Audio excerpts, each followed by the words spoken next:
আপনারা দেখতে পাচ্ছেন বেইজিং হাঁসের একদিনের বাচ্চা। অন্যান্য হাঁসের বাচ্চার তুলনায় বেইজিং হাঁসের বাচ্চা একদিনের বাচ্চা দেখতে অনেক বড় তুলনামূলক। আপনারা চাইলেই বেইজিং হাঁসের বাচ্চাগুলো ক্রয় করতে পারেন। যদিও আমি নিজে বিক্রি করি না, আমি নিজেও কিনে আনছি অন্য এক জায়গা থেকে।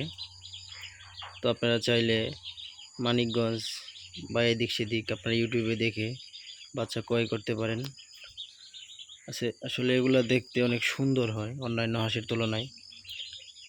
আর এগুলার কালার এখন আপনারা দেখতে পাচ্ছেন হলুদ হলুদ টাইপের।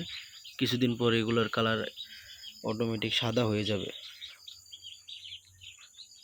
বেইজিং হাঁসের সব হাঁসের কালারই সাদা হয়। সবাই খাওয়া দাওয়ায় ব্যস্ত।